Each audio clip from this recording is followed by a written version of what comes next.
మరి ఈరోజు భూమా నాగిరెడ్డి గారి జయంతి సందర్భంగా ఈరోజు గవర్నమెంట్ హాస్పిటల్లో మరి ఇక్కడికి వచ్చిన పేషెంట్లకి ఉచితంగా మరి ఇక్కడ ఉన్న లయన్స్ క్లబ్ ద్వారా ఇక్కడ వీళ్ళు భోజనాలు ఏర్పాటు చేస్తున్నారు. అదే విధంగా మరి నంద్యాల భూమా నాగిరెడ్డి గారికి ఎంత ప్రత్యేకమైన శ్రద్ధ ఉన్నదో ఈరోజు నంద్యాల జనాలందరికీ తెలుసు. అహర్నిశలు కష్టపడిన నంద్యాల అభివృద్ధి కోసం ఖచ్చితంగా నంద్యాల ఉన్నన్ని రోజులు భూమా నాగిరెడ్డి గారిని గుర్తు పెట్టుకుంటారని ఒక గట్టి నమ్మకం ఉంది. కారణం ఆ రోజు నేను ప్రతి మీటింగ్ లో చెప్పుకుంటూ వచ్చాను, శోభా నాగిరెడ్డి గారు చనిపోయిన తర్వాత ఎంతో లోటు ఉన్నా కూడా లోటన్నిటిని పక్కన పెట్టి నంద్యాలని అభివృద్ధి చేయాలని చెప్పి ఒక కంకణం కట్టుకొని పగలు రాత్రి తేడా లేకుండా ఏ విధంగా కష్టపడినారో ఆ రోజు ప్రత్యేకంగా మేమందరం కూడా చూసాము. మరి భూమా నాగిరెడ్డి గారు ఇచ్చిన స్ఫూర్తితోనే ఈ రోజు మేము కానీ మా కుటుంబం కానీ రాజకీయాలు చేయగలుగుతున్నాము. ఎన్ని కష్టాలు వచ్చినా, ఎంత ఇబ్బందులున్నా, ఎంతో మంది మమ్మల్ని ఇబ్బంది పెట్టాలనుకున్నా కూడా కార్యకర్తలు ఇబ్బంది పెట్టకుండా ఈ రోజు కార్యకర్తల కోసం ఏ విధంగా రాజకీయం చేస్తున్నామో ఆ రాజకీయం చేయడానికి కారణం కూడా భూమా నాగిరెడ్డి గారు మాకు ఇచ్చిన స్ఫూర్తి.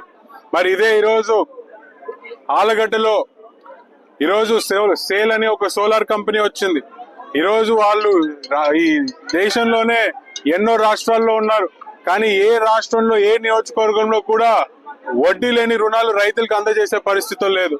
మొదటిసారిగా ఈరోజు ఆళ్లగడ్డలో వడ్డీ లేని రుణం ఈరోజు ఆళ్లగడ్డ రైతులకి ఈరోజు అందజేయడం జరిగింది.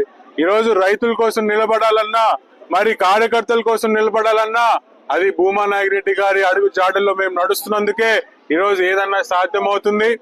ఖచ్చితంగా భూమా నాగిరెడ్డి గారు చనిపోయినప్పుడు అటు నంద్యాల ప్రజలు కానీ అటు ఆళ్లగడ్డ జనాలు కానీ మాకు ధైర్యంగా అండగా మాకు ఆ రోజు నిలబడ్డారు.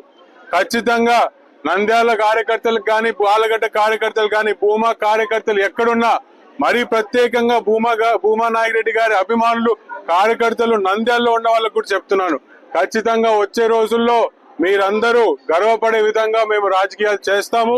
మీ అందరికీ ఎన్ని ఇబ్బందులున్నా, ఏ కష్టాలున్నా కూడా అహర్నిశలు మేము అండగా ఉండడానికి మేము సిద్ధంగా ఉన్నామని చెప్పి కూడా ప్రతి ఒక్కరికి తెలియజేస్తూ సెలవు తీసుకుంటున్నాం. చరిత్ర సృష్టించినోడు ఇప్పుడు ఆ చరిత్రని తిరగరాయబోతున్నాడు.